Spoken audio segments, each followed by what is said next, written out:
السلام علیکم ورحمۃ اللہ وبرکاتہ۔ بہت ہی پیارے مسلمان بھائیوں، بہنوں، بیٹوں اور بیٹیوں، میں غلام مصطفیٰ اللہ اور اللہ کے رسول کا پیغام لے کر آپ کی خدمت میں حاضر ہوں۔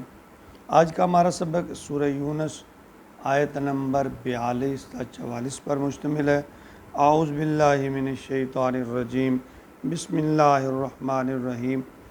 وَمِنْهُمْ مَنْ يَسْتَمِعُونَ إِلَيْكَ أَفَأَنْتَ تُسْمِعُ الصُّمَّ وَلَوْ كَانُوا لَا يَعْقِلُونَ وَمِنْهُمْ مَنْ يَنْظُرُ إِلَيْكَ أَفَأَنْتَ تَهْدِي الْعُمْيَ وَلَوْ كَانُوا لَا يُبْصِرُونَ إِنَّ اللَّهَ لَا يَظْلِمُ النَّاسَ شَيْئًا وَلَكِنَّ النَّاسَ أَنفُسَهُمْ يَظْلِمُونَ۔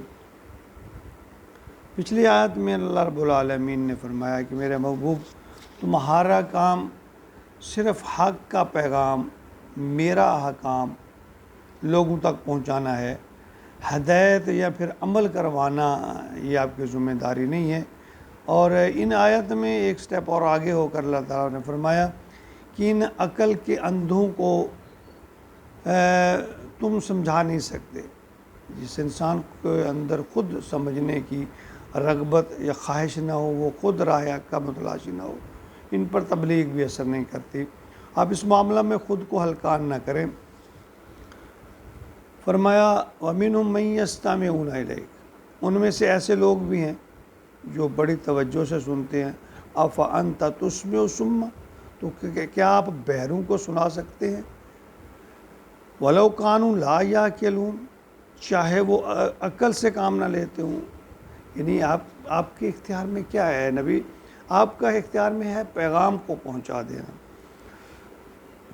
یعنی جس نے پہلے ہی یہ ارادہ کر رکھا ہے کہ بات کو سننا یا سمجھنا نہیں ہے، بس وہ دکھاوے کے طور پہ آ کے بیٹھ جاتے ہیں یا لوگوں کے اندر اچھا بننے کے لیے، تو اللہ فرماتے ہیں وَمِنْهُمْ مَنْ يَنْظُرُ إِلَيْكَ، ان میں سے ایسے بھی ہیں جو آپ کو دیکھتے ہیں۔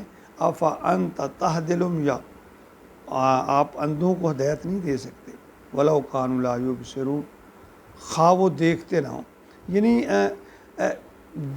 یہاں اندھوں سے مراد عقل کے اندھے ہیں، عقل سے بہرا ہیں، ان کے بارے میں اللہ تعالیٰ یہ فرمایا ہے۔ اللہ فرمایا ان اللہ لا یظلم الناس، اللہ تعالیٰ ظلم نہیں کرتا کسی شیء، ذرا برابر، کچھ بھی، تھوڑا سا بھی، ولکن الناس، لیکن لوگ ہی ہیں انفسہم، اپنی جانوں پر، یظلمون، اپنی جانوں پر خود ظلم کرتے ہیں۔ یعنی اللہ تو چاہتے ہیں کہ میری ساری مخلوق جو ہے وہ اس کی اصلاح ہو جائے، وہ سرخرو ہو جائے، وہ قیامت کے دن غیظ و غضب سے بچ جائے، لیکن یہ انسان خود ہے جو اپنے اوپر ظلم کرتا ہے۔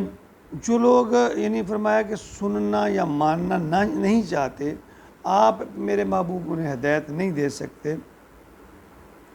کسی بھی نبی کے ہاتھ میں ہدایت جو ہے وہ نہیں ہے۔ ان کی مثالیں ہمارے اندر موجود ہیں۔ یعنی سابقہ دور میں اگر دیکھیں، نوح علیہ السلام اپنے بیٹے کو سمجھاتے رہے، کہنے لگا جی میں جودی پہاڑ پر چڑھ جاؤں گا، لیکن پہاڑ یا اونچائی اس کو نہ بچا سکی۔ لیکن دوسری طرف یہ دیکھا جائے کہ حضرت نوح علیہ السلام اپنے بیٹے کو ہدایت یافتہ نہ کر سکے۔ حضرت ابراہیم علیہ السلام ابو الانبیاء کہلاتے ہیں، باپ مشرک ہے، بارہا کہا اے ابا جان ان بتوں کو چھوڑ دے، یہ کوئی نفع نقصان نہیں دے سکتے، ہدایت کے رستے پہ آ جا، ایک اللہ کی طرف آ جا۔ بارہا کہتے رہے، دعائیں مانگتے رہے، لیکن نہیں ہدایت دے سکے۔ آپ کے چچا ابو طالب، بڑا پیار تھا آپس میں چچا بھتیجا کا، اور انہوں نے بچپن میں سے لے کر آپ کو پالنے کے ساتھ ساتھ ابتدائی دور میں نبوت کے بڑا ساتھ دیا، لیکن ایمان نہیں لے کے آئے، آخری دم تک آپ کوشش کرتے رہے۔ تو ان آیات میں اللہ فرماتے ہیں کہ آپ کا کام صرف اور صرف میرا پیغام پہنچا دینا ہے، ہدایت آپ کے ذمہ نہیں ہے۔ صحیح مسلم ہے، اس میں 2577 فرمایا نبی اکرم صلی اللہ علیہ وسلم نے، اللہ فرماتے ہیں میرے بندو، میں نے اپنے اوپر ظلم کو حرام کر لیا ہے اور تم پر بھی اسے حرام کر دیا ہے، خبردار ایک دوسرے پر ظلم نہ کرو۔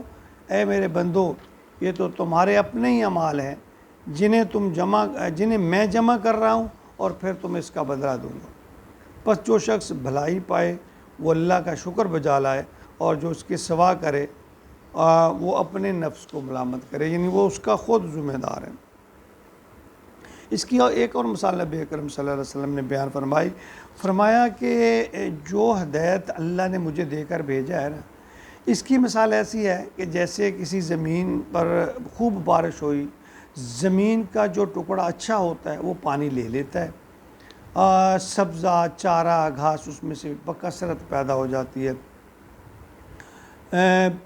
اور زمین کا کچھ ٹکڑا پتھریلا اور سخت ہوتا ہے، وہ پانی کو اپنے اندر تو روک نہیں سکتا، لیکن اس کے ذریعے سے لوگوں کو فائدہ پہنچتا ہے، لوگ اسے پیتے پلاتے ہیں، کھیتیوں کو پانی دیتے ہیں۔ لیکن ایک ٹکڑا وہ ہے جو چٹیل میدان ہے، وہ نہ تو پانی کو جذب کرتا ہے اور نہ ہی سبزہ پیدا کرنے کی صلاحیت رکھتا ہے۔